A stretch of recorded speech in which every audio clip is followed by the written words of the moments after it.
आम्ही सर्वांनी मिळून आजच्या कार्यक्रमाचा उद्देश जाणून घ्यावा करीत. आजच्या कार्यक्रमाचे प्रास्ताविक माझी मैत्रीण जानकीने करावी अशी मी तिला विनंती करते. सन्मान केलेल्या सर्व श्रोत्यांना माझा सप्रेम नमस्कार. मी जमीन आणि आज येथे प्रास्ताविक सादर करण्यासाठी येथे उपस्थित आहे. राजमाता जिजाऊ यांचे स्वराज्य स्थापन करण्याचे स्वप्न प्रत्यक्षात साकार करणाऱ्या शिवछत्रपतींना सर्वप्रथम माझं त्रिवार वंदन. जगणारे ते मावळे होते, जगवणारा तो महाराष्ट्र होता. जगणारे ते मावळे होते, जगवणारा तो महाराष्ट्र स्वप्न त्यांनी साकारले. गनिमी काव्यांचा अवलंब करत शिवबांनी यांसारख्या अनेक वीरांनी स्वराज्यासाठी स्वतःच्या कोणताही जात पात धर्म असा कुठलाही भेदभाव केला नाही.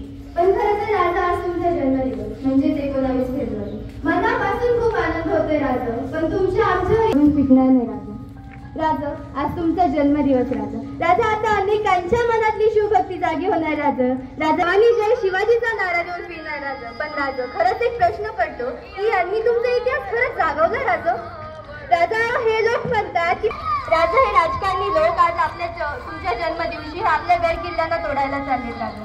राजा आता आपल्या संभाजी महाराजांचा राज्याभिषेक झाला तेव्हा सुद्धा ह्या लोकांनी असंच केलं राजा. राजा हे आपला इतिहास विसरत चालले राजा. राजा खरं तर आज तुमचा इतिहास जाणण्याची आणि जागण्याची खरी गरज आजच्या या समाजाला आहे, आजच्या या तरुण पिढीला आहे खरंच राजा. पण मला मुळातच तुम्हाला एक सांगायचंय राजा, या लोकांना अशा लोकांना अद्दल घडवण्यासाठी पुन्हा एकदा तुम्ही जिजाऊचा शिवबा पाहिजे राजा. पुन्हा एकदा तुम्ही जिजाऊचा शिवबा पाहिजे राजा.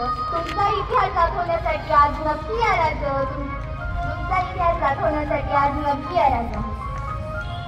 कार्यक्रमाची पुढील वाटचाल म्हणजे विद्यार्थी मनोगत. मी विद्यार्थी